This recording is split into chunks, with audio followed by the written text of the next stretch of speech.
O IBGE registrou que a produção industrial no Brasil fechou o mês de junho com crescimento recorde e, com isso, conseguiu recuperar o prejuízo causado pelo protesto dos caminhoneiros. O crescimento foi de 13% em relação a maio.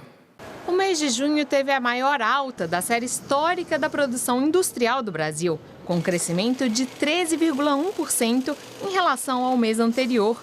Em maio, por influência da greve dos caminhoneiros, o setor teve queda de 11%. O balanço do primeiro semestre mostra que a indústria acumula uma alta de 2,3% em 2018. Houve uma recuperação importante desse movimento da greve dos caminhoneiros, que teve um caráter pontual. É claro que o setor industrial volta num patamar superior ao que ele tinha no mês de abril, mas a indústria ainda tem um espaço importante a ser percorrido para zerar todas as perdas do passado. O melhor resultado da indústria no Brasil ocorreu em maio de 2011, quando o índice com ajuste sazonal chegou a 105 pontos. Com a crise, a taxa recuou, chegando a 83 em outubro de 2016. Desde então, a indústria estava se recuperando, porém, em maio deste ano, ocorreu uma queda brusca, mas em junho, o crescimento retomou. Especialistas apontam que, apesar das oscilações, a economia deve continuar crescendo, de forma lenta e gradual. Acho que o esperado para o ano não é uma recuperação vigorosa, mas é uma recuperação que o resultado de junho mostra que ainda está em curso. E com possíveis ruídos, dado o nível de incerteza aumentando com a proximidade das eleições e o cenário internacional. A Escola do Trabalho de Taubaté está com 20 vagas para o curso de padaria artesanal.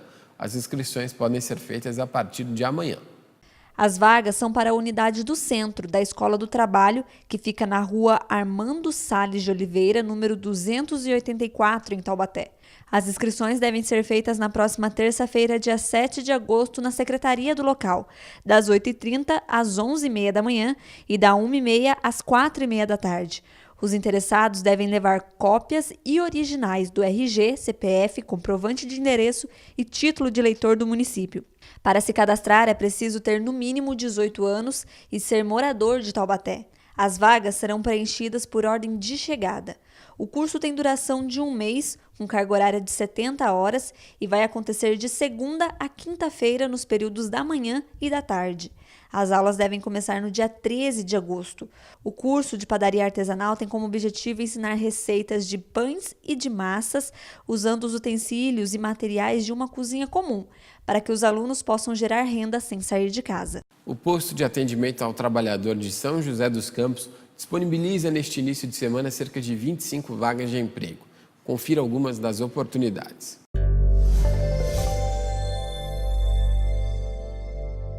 Assistente de departamento pessoal, atendente balconista, mecânico de automóvel, operador de caixa, vigia e auxiliar de almoxarifado, sendo esta uma vaga exclusiva para pessoa com deficiência.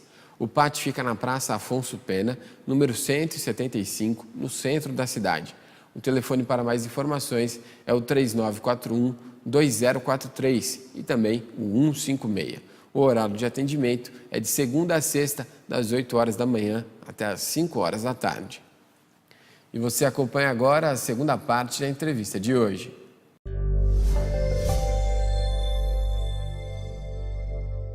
Hoje nós estamos recebendo aqui o Dr. Humberto Felipe, ele é doutor em História da Economia pela USP, Universidade de São Paulo, é professor da USP e está conosco aqui avaliando, né, esse momento que o país está vivendo, essa transição, né, que vai gerar algum momento econômico importante no futuro e na preparação para um novo governo. O Mansueto Almeida, do Tesouro Nacional, disse aí que vai deixar mais ou menos engatilhada a reforma da Previdência, facilitando a vida de quem entrar.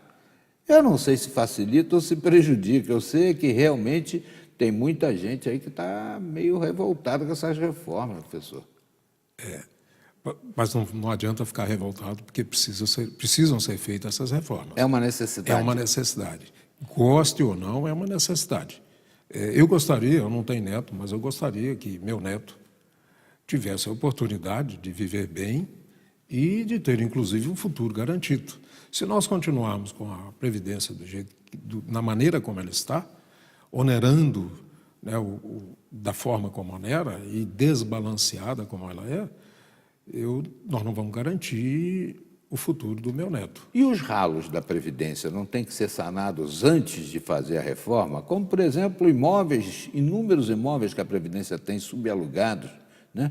Propriedades que a Previdência tem que estão mal dirigidas, doações de imóveis para órgãos públicos por parte da Previdência Social, isso não precisa ser feito antes? Com certeza. Eu diria que junto à urgência em relação à Previdência, ela é muito grande.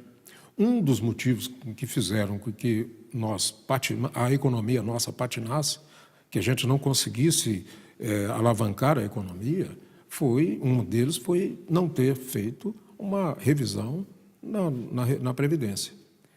Porque o impacto agora, essa é muito revisão alto. que está sendo feita aí nos benefícios de acidente de trabalho, esse negócio todo, estão fazendo uma limpa aí Sim. significativa, né? É muita coisa errada na gestão. Com certeza. Tem até um aspecto interessante em relação à Previdência, né? A voz comum diz assim, fulano é encostado. Ele não fala que é aposentado, ele é encostado. Ou ele não fala que ele está recebendo um benefício. Né? Esse conceito é um conceito que traduz muito como que nós percebemos a economia. A origem da aposentadoria é que o cara ficasse no aposento. Né? O nome, a origem é daí.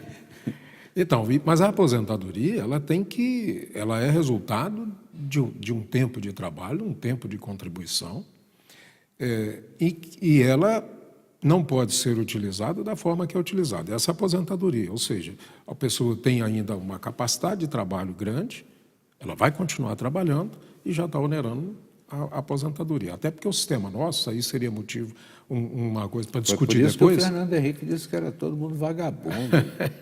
Eu acho que ele pisou na bola aí. Mas Previdência é um assunto para uma discussão mais longa, mas é preciso repensar essa questão da Previdência, porque ela é insustentável. Professor, pelo que o senhor está vendo aí de anúncios em campanha, essa história toda, gente prometendo mundos e fundos, situação, vou fazer, vou acontecer, o senhor acha que, na realidade, o candidato faz uma pesquisa e responde aos inquéritos, às interrogações, aos debates, já com o resultado que ele imagina que esteja na boca da maioria? Eu acredito que sim. Eu não vou fazer juízo de valor e dizer que o candidato está mentindo, não está mentindo. Mas, nesse processo de disputa, na maneira como nós, no sistema eleitoral nosso, em que o debate ele é pouco relevante, é mais a propaganda você consegue passar informações que não são necessariamente aquelas reais. Do ponto de vista econômico, o que o senhor acha que o eleitor poderia cobrar dos candidatos e votar naquele que melhor teria um programa de governo? Então, a primeira coisa é que o candidato que oferece, oferecer e que falar que vai fazer muita coisa de benefício para a sociedade, ele está enganado, porque não vai fazer isso. E por que não vai fazer? Porque nós estamos vivendo uma das maiores crises econômicas que o Brasil já passou. Tem um que está dizendo que vai precisar aumentar a arrecadação,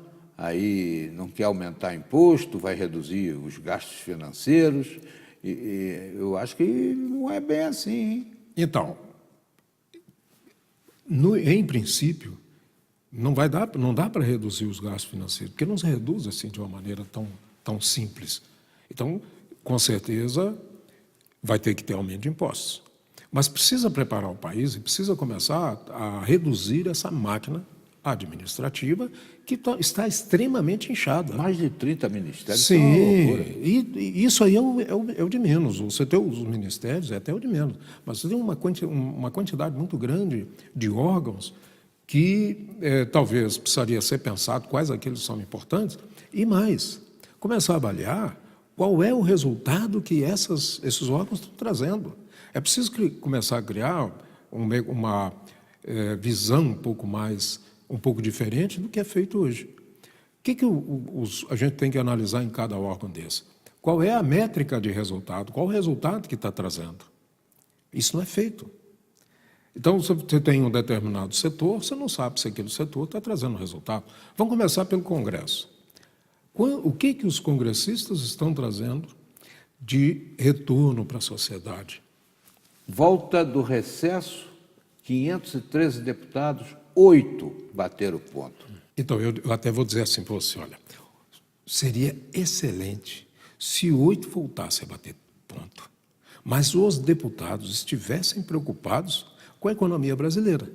Mas a impressão que dá é que os deputados eles vivem em outro mundo, não no Brasil. Na festa de São João, lá no Nordeste. Por quê? Porque eles estão criando benesses, eles estão criando projetos, né, ou colocando em pauta e discutindo projetos, são chamadas as tais pautas bombas, porque elas, ao invés de reduzir o custo do Estado, elas vão onerar mais.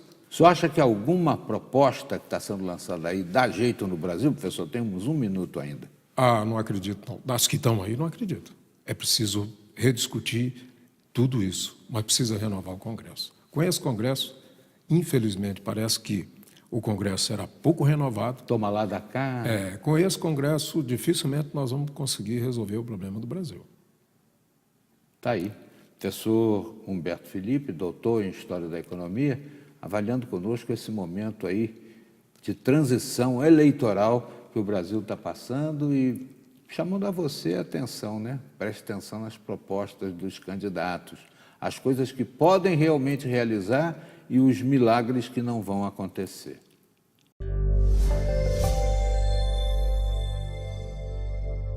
No próximo bloco, você vai ver que com o início da campanha de vacinação contra o sarampo e a poliomielite, voltam a circular nas redes sociais os boatos que colocam em dúvida a eficácia e a segurança das vacinas. Saiba mais sobre este assunto na nossa matéria especial de hoje.